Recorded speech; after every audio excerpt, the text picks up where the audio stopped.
Ryan, just, after a few losses in a row here, just how good does it feel to be able to get one and get out of there after Lou got you almost? Yeah, no, it feels great. Obviously, we're not satisfied with one, with one win, but it's hard to win this league, and especially when you got to give that team a ton of credit in terms of how they battle, being up or being down. And Lou, he's unbelievable in what he does, and the way he was getting out of blitzes and things like that. He's tough. He's tough. You obviously made the decision to start Dario. Can you kind of take us through what went into that and how you thought he played maybe after that first shift tonight? Yeah, he got in early foul trouble, but we ended up with 19 points and 8 rebounds, and he battled. But I think the thing, I've thought about it, and I like how Dario spaces the floor, especially with Carl. The way teams have started. Carl's commanding a ton of attention down there. And sometimes at this point in the season, you need to shake something up a little bit. Lucky for me, I got a guy like Taj Gibson on my team, and I can't say enough about him. When I brought him the idea, it was actually yesterday, and he was all for it. And then it just shows his professionalism, the fact that he has 14 points off the bench, playing both the 4 and the 5. So you can't say enough about him. And Lou Deng, plus 28 and a team high 37-50. Yeah. We didn't see that coming 2 weeks ago. I didn't see that coming 2 weeks ago. But Lou stays ready, and I kept asking him, "Are you okay?" But he was a guy who was doing a pretty good job on, keeping up with some of their catch and shoot guys, and so and he's smart. Him not coming off the body was a big thing for us, especially when you get a little lead. 3-point shooters are going to get you back in the game if they're coming back. So not only what he did offensively, but defensively. He was really good. Just talk about your team's poise. When the Clippers made their run, I think it got to 4 with 4 minutes left. What did you tell them during that timeout?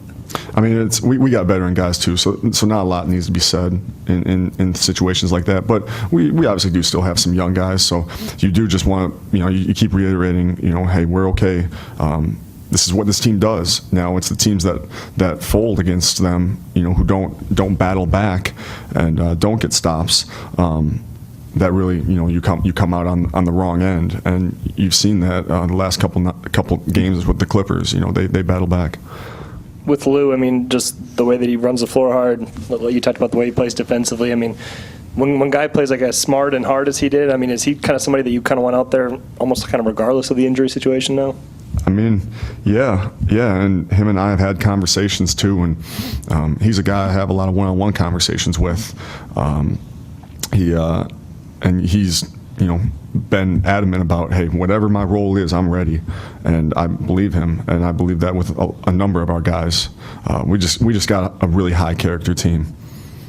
Given Taj's skill set offensively and how good he is in the post, do you kind of see him as on that second unit or the bench unit, maybe commanding kind of those minutes and being a focal point in that area? Yeah. Coming off the bench. Yeah, and and I gotta give Gorgie credit as well in terms of he came in and gave us good minutes. But the one thing Taj does, it allows you at times to go, like let's say you're playing against Harrell, who's very, very aggressive and runs the floor great.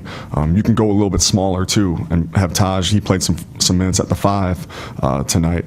So we had some lineups out there that haven't really played together, but they did a nice job. Ryan, entering the game knowing that you're not going to have Andrew Wiggins, what are you thinking as a coach that needs to be replaced in his absence? My main thought was just, next man up, all hands on deck. We've, over this past month, we've faced a lot of adversity as a team, but I give our team a ton of credit in terms of not using any of this adversity as excuses, and they've always came to work practice-wise. But if you're looking at an exact thing that you think about with Andrew. You like how he attacks from the wing in transition. He's been doing a better job of getting out and running. With Jeff especially, Jeff's great headmanning the ball. So he headmans the ball, and Andrew's been attacking games to the basket. And then also his ability to get you in the bonus.